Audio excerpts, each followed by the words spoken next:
Do you think cognitive warfare is a natural evolution of cyber warfare, or is it Oh, fundamentally a new domain? all right. Now we got to take two different views of the universe. You got to take the U.S. view, then you got to take the rest of the world's view.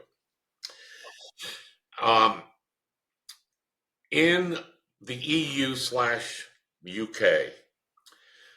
over a 10-year period, they committed 140 billion euros to various types of cognitive defense, whether it's at the societal, personal level, whether it's in the educational system, whether it is at the military doctrinal level, at the NATO level. They've got 140 billion euros invested in this because they know that this is an ongoing battlefield. In the United States, the sum total is damn close to zero. So when you look at it from the dedication, awareness of who's looking at the problem, we're ignoring it. And I'm not going to get into any of the politics. I'm not going to, because a lot of it is self evident. An awful lot of it I've spelled out in my books as to how and why it occurred.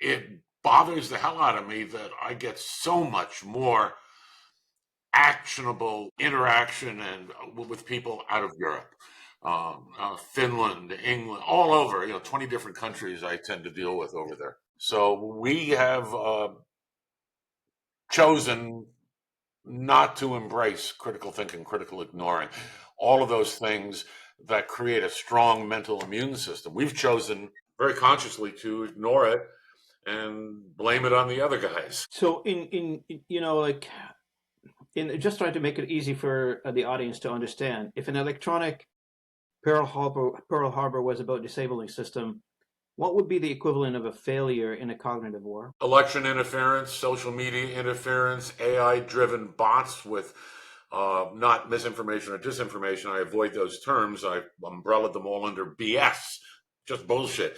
No matter what it is, clickbait, anything. It's the crap that's out there. And that type of cognitive warfare was outlined very, very specifically in a book in 1984 called Love Letter to America by an ex-KGB propagandist. And he outlines exactly how to influence and take over the minds of other countries around the world. And he lays out the steps exactly. And it is scarier than hell. It's an 80-page pamphlet, and I really suggest people read Love Letter to America by Yuri Bezmenov. It'll scare the hell out of you. We got to put that context in the post edit here for the audience to check it out as a document to read or as a book to read. I've heard about that. You know what? I've heard about that book. I think they made it into a book. Am I correct? I've heard of it though. Originally, it was Yuri Bezmenov was a KGB guy and all that stuff. And at one point, I forget what year he defected, but he defected to Canada. And he had a Canadian name, which does not, Western name that doesn't. I don't have it in my head right now. So he published it originally under the Western pseudonym, and then shortly thereafter did some YouTube videos. There's some excellent YouTubes with Yuri Bezmenov talking about his work in destabilization through cognitive warfare. And NATO is highly aware of this. The European countries are highly aware of it, and that's why they're spending tens of billions of euros on defensive postures.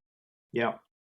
Now, where do you stand on the AI systems and the implication of those systems for what you're talking about, like the meta war and the cognitive one? How does AI fit into all this? They are great attack weapons. They're great because you don't care what the output is. You just care that how it's influencing your target audience. I was wondering about the AI system. How is the AI? The more BS that's out there, whether it's just pure noise or whether it's targeted noise or it's targeted narrative manipulation and messaging, it's a force multiplier, and to use a military term. And right now, social media cares about making money, not about doing an adequate job of identity management and filtering.